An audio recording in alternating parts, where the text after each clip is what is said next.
Oke, guys, sampai jumpa kembali ya dengan saya. Kali ini kita akan membahas soal seleksi kompetensi bidang ya, atau SKB untuk CPNS guru ya. Jadi di sini adalah SKB untuk guru. Oke, kita hari ini membahas pada materinya yaitu penelitian tindakan kelas ya. Jadi membahas tentang PTK. Oke, kita langsung saja untuk membahas soal nomor 1 ya. Jadi soalnya yaitu berikut ini merupakan langkah pokok dalam penelitian tindakan kelas dengan urutan yang paling benar adalah titik. A. Analisis data, refleksi, melaksanakan tindakan, merencanakan. Terus yang B. Merencanakan, analisis data, melaksanakan tindakan, refleksi. C. Merencanakan, melaksanakan tindakan, mengamati, refleksi. D. Refleksi, melaksanakan tindakan, mengamati, merencanakan. Oke ya, coba kalian bisa jawab dulu apa? Tak tunggu, tak kasih waktu 10 detik ya. Oke.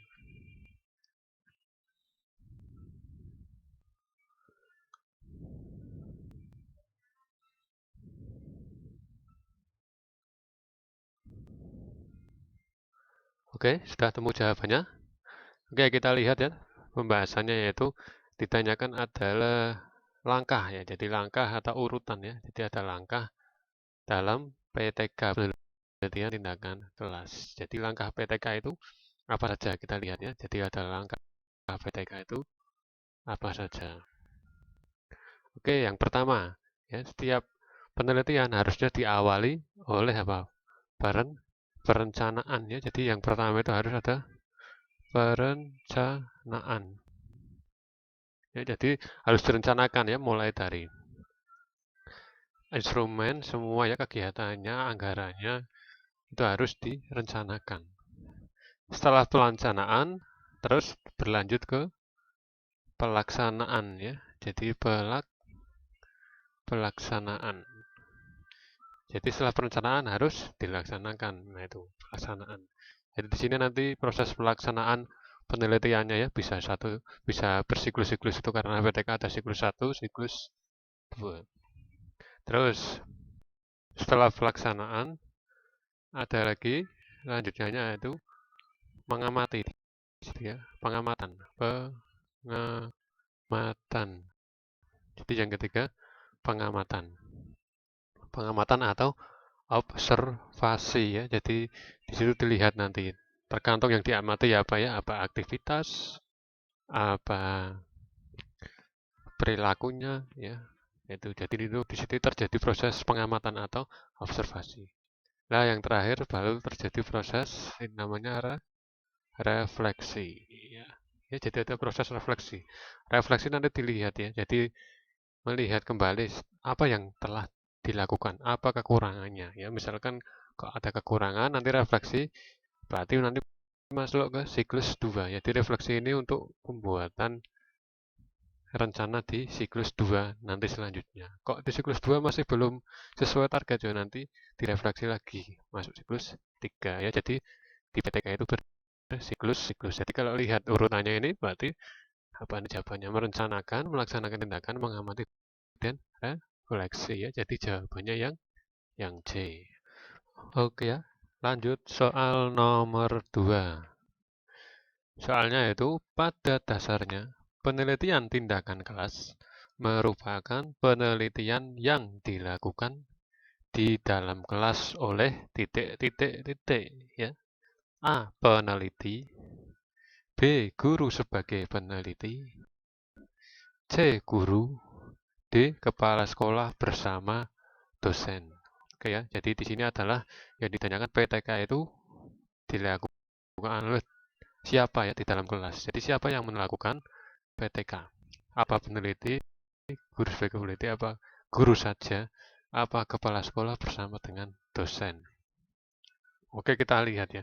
Jadi kalau PTK ya, Jadi PTK itu kan penelitian tindakan kelas ya, jadi kelas. Jadi di sini yang lebih menguasai, siapa yang lebih menguasai dari kelas itu adalah posisinya guru, ya guru. Nah, tapi di sini guru tidak hanya guru saja, tapi di sini guru juga harus sebagai peneliti. Jadi sebagai peneliti kenapa? Karena di sini guru menganalisis data ya, menganalisis masalah, analisis permasalahan yang ada, sampai memberikan, sampai nanti ada solusi ya, nanti ada hasil baik ya, hasil yang meningkat. Nah, itu. Jadi nanti di sini guru sebagai tidak hanya sebagai ngajar saja, tapi di sini juga guru memberi peluang ya untuk dapat menyelesaikan permasalahan yang ada di kelas. Jadi guru juga sebagai seorang peneliti ya. Jadi kalau di PTK guru dilakukan oleh guru, tapi juga sebagai peneliti. Jadi ini jawabannya adalah yang B ya. Oke, kita lanjut soal nomor 3. Penelitian tindakan kelas mempunyai tujuan untuk titik ya. A. Mengumpulkan informasi. B. Menjawab masalah kepada kepala sekolah. C. Menjawab masalah guru. D. Memperbaiki kinerja guru. Ya, jadi yang ditanyakan adalah tujuan daripada PTK ini sendiri ya. Jadi tujuan dari PTK itu apa ya? Nih, tujuan dari PTK sendiri. Kita harus mencari yang lebih spesifik ya. Dari soal ini tuh harus kita cari yang paling spesifik dari tujuan penelitian tindakan kelas. Coba kalau kita yang A ya, mengumpulkan informasi. Jadi ini kurang spesifik, maksudnya informasi yang apa ya? Jadi kurang jelas, kurang spesifik. Terus yang B, menjawab masalah kepala sekolah. Nah ini, jadi ini juga tidak ada kaitannya ya. Harusnya bukan kepala sekolah, karena di kelas. Terus yang C, menjawab masalah guru.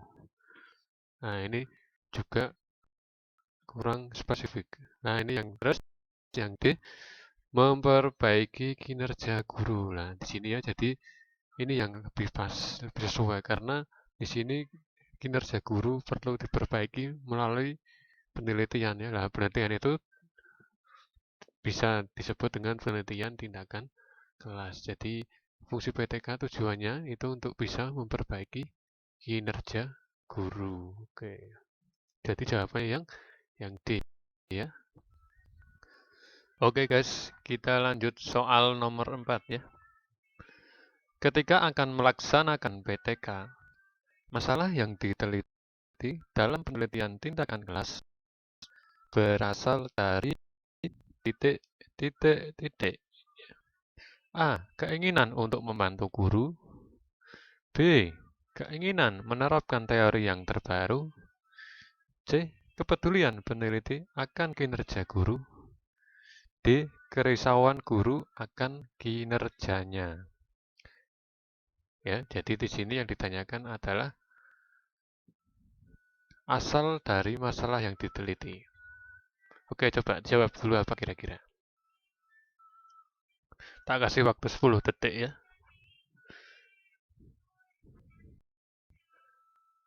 Sudah temu? Oke, kita lihat ya. Jadi di sini asal ya, asal masalah. Jadi masalah itu berasal dari apa? Yang pertama, apakah keinginan untuk membantu guru? Nah, ini kurang spesifik ilmiah ya. Jadi alasannya ya yang salah. Yang B, keinginan menerapkan teori yang terbaru. Ini juga kurang pas. Yang C, kepedulian peneliti akan kinerja guru. Nah, ini juga bukan yang utama ya, bukan asal utama. Yang D, kerisauan guru akan kinerjanya. Nah, ini ya. Jadi ini akar permasalahan utamanya. Jadi asal utamanya itu dari sini, dari kerisauan guru akan kinerjanya. Jadi bermula dari kerisauan guru terhadap kinerjanya, terus melakukan penelitian tindakan kelas. Nah, baru pada saat melakukan penelitian tindakan kelas tersebut, guru bisa berkolaborasi ya dengan guru lainnya atau juga dengan dosen LPTK. Nah, itu jadi yang akar rumput utama itu berasal dari kerisauan guru akan kinerjanya. Oke, jadi jawabannya yang D. Oke ya, lanjut soal nomor 5. Guru seyogianya melakukan penelitian tindakan kelas karena alasan berikut, kecuali ya. A. PTK hanya untuk guru. B. Guru paling memahami suasana kelas. C. Peneliti luar asing terhadap masalah di kelas. D. Guru bertanggung jawab memperbaiki kinerjanya ya. Jadi di sini alasan. Kenapa kok guru seyogianya melakukan penelitian tindakan kelas? Apa alasannya? Tapi di sini hati-hati ya. Ada kata-kata kecuali. Berarti yang bukan alasan ya. Kita lihat. Kalau yang A, PTK hanya untuk guru. Nah, ini nggak boleh ya. Jadi ini salah. PTK itu bukan dimonopoli untuk orang oleh guru saja. Tapi di sini nanti bisa berkolaborasi ya. Berkolaborasi dengan siapa? Dengan LPTK ya, dosen LPTK. Dosen LPTK ya. Jadi tidak hanya dimonopoli oleh guru saja, tapi bisa berkolaborasi dengan dosen LPTK. Terus yang B, guru paling memahami suasana kelas. Oke, betul ya. Jadi emang guru itu paling memahami suasana kelas. Yang C, peneliti luar asing terhadap masalah di kelas. Ya emang. Jadi di sini harusnya guru yang melakukan, karena kalau peneliti asing itu asing saja tanpa ada peran dari guru itu nanti nggak bisa ya, karena tidak memahami masalah yang ada di kelas. Harus berkolaborasi, nggak bisa sendiri asing. Yang D, guru bertanggung jawab memperbaiki kinerjanya, ini juga benar ya. Jadi jawabannya kecuali, yaitu pada pilihan yang opsi yang A ya, PTK hanya untuk guru. Oke, jawabannya A. Oke, kita lanjut soal nomor 6 ya.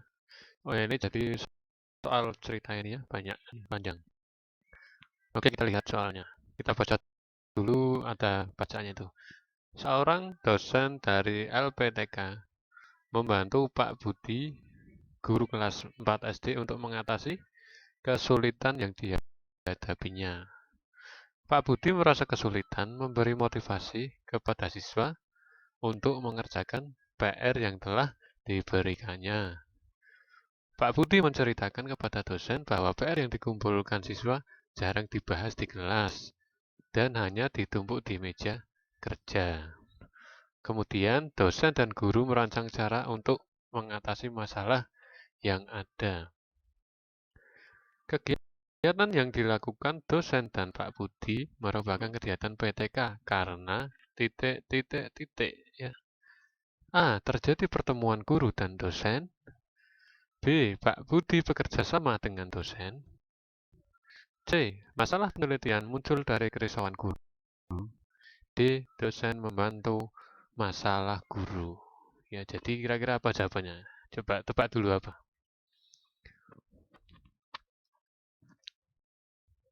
Dah, tanda pak jawabnya ya. Jadi yang ditanyakan adalah itu ya. Jadi antara dosen dan Pak Budi itu merupakan kegiatan PTK. Karena apa ini alasannya apa ya? Kenapa kok disebut di atas ini disebut kegiatan PTK? Karena apa ini? Yang pas apa? Yang pas adalah karena masalah penelitian muncul dari kerisauan guru ya. Jadi PTK itu pertama kali muncul dari kerisauan guru. Selanjutnya guru melakukan PTK. Lah ketika melakukan PTK itu bisa berkolaborasi ya, atau bekerja sama dengan dosen dari LPTK. Jadi pertama awal akar rumput itu karena adanya kerisauan dari guru ya. Jadi jawabannya yang C. Oke ya, lanjut soal nomor 7. Guru sebagai pekerja profesional dianggap paling layak melakukan penelitian tindakan kelas karena titik titik titik. A. Guru paling akrab dengan siswa. B. Guru lebih menguasai kelas. C. Penelitian tindakan kelas bagian dari tugas profesional guru. D. Penelitian tindakan kelas membantu guru berkembang secara profesional. Coba ya, kita kira jawabannya apa ini?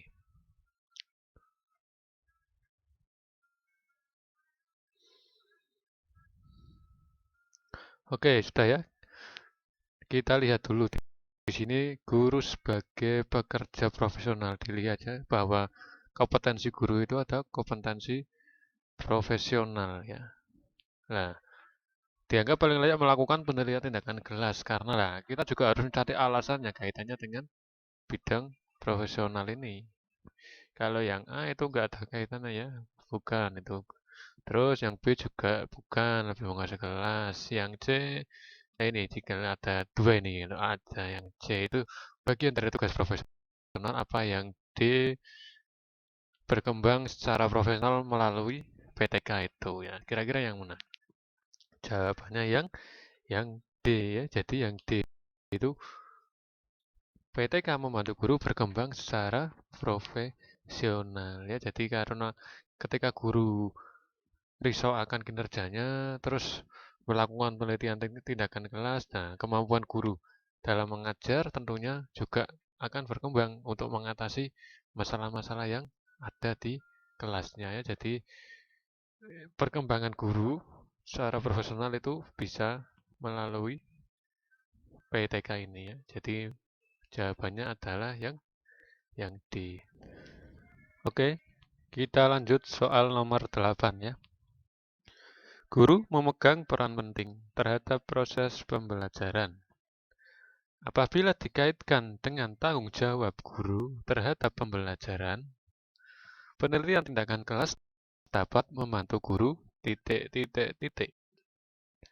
A. Berkolaborasi dengan guru lain. B. Berkembang secara profesional. C. Memperbaiki pembelajaran. D. Mengatasi masalah siswa. Oke ya, coba dijawab dulu kira-kira apa ini jawabannya.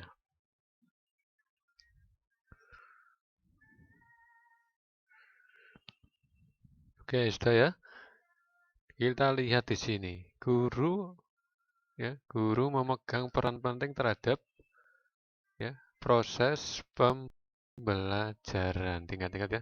Jadi di sini yang ditanyakan adalah proses pembelajaran. Apabila dikaitkan tanggung jawab guru terhadap pembelajaran. Nah, PTK di kelas itu ya, jadi ada PTK itu untuk pembelajaran itu manfaatnya apa? Pembelajaran itu gimana ya? Jangan tanya PTK pembelajarannya gimana? Itu berkolaborasi dengan guru lainnya tidak sesuai ya. Terus berkembang secara profesional ini juga kurang spesifik. Yang C memperbaiki pembelajaran lain ya bisa. Jadi dengan adanya PTK ini ya, dengan adanya PTK nanti pembelajaran bisa diperbaiki ya. Jadi yang mungkin tadinya kurang baik ya bisa menjadi lebih baik. Nah itu jadi di sini adalah fungsi PTK dalam proses pembelajaran bisa digunakan untuk memperbaiki pembelajaran.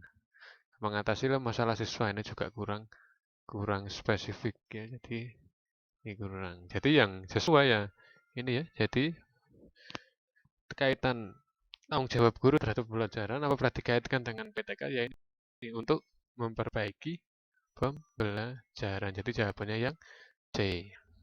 Oke, kita lanjut soal nomor 9 ya. Hal yang menyebabkan hasil penelitian tindakan kelas tidak mempunyai daya generalisasi adalah titik titik titik. A. Masalah yang diteliti sangat spesifik. B. Sampel terbatas pada kelas yang diajar. C. PTK dilakukan oleh guru, bukan peneliti. D. Metodologi sangat longgar. Ya, kira-kira apa jawabannya? Coba tebak dulu apa. Oke, sudah nebak ya. Kita lihat kenapa kok PTK tidak mempunyai daya generalisasi ya. Apa itu generalisasi? Lah ini kuncinya di sini. Kuncinya adalah generalisasi ya. Jadi di sini kuncinya adalah generalisasi. Apa itu generalisasi? Nah, itu artinya apa nih? Jadi ini kalau kita jabarkan itu artinya membuat sesuatu menjadi umum ya. Menjadi umum. Jadi dari yang tadinya khusus menjadi umum. Jadi membuat sesuatu menjadi umum atau generalisasi. Nah, kenapa kok PTK itu tidak bisa digunakan untuk semuanya ya? Tidak bisa dipukul rata untuk semua pembelajaran atau kelas gimana? Itu alasannya kayak gitu. Kenapa kok nggak bisa dipukul rata ke semua kelas atau ke semua sekolah? Kenapa? Jadi gitu. Ini karena apa? Karena PTK itu ini ya, jadi yang sesuai nih. Karena PTK itu sampelnya terbatas pada kelas yang diajar. Ya. Jadi misalkan di SMPA kelas 7 ini 7A gitu ya. Kelas 7A ini mungkin diterapkan di SMP B kelas 7A-nya juga tidak bisa karena di situ ada berbagai faktor yang mungkin tidak sama ya. Jadi karena sampelnya yang terbatas, jadi tidak bisa dilakukan generalisasi. Jadi jawabannya yang B. Oke ya. Oke, sekian dulu ya untuk pembahasan soal SKB guru, kompetensi pedagogik, materi PTK. Silakan like, komen, subscribe ya untuk mendapatkan latihan soal selanjutnya. Oke, sekian dulu. Semoga sukses.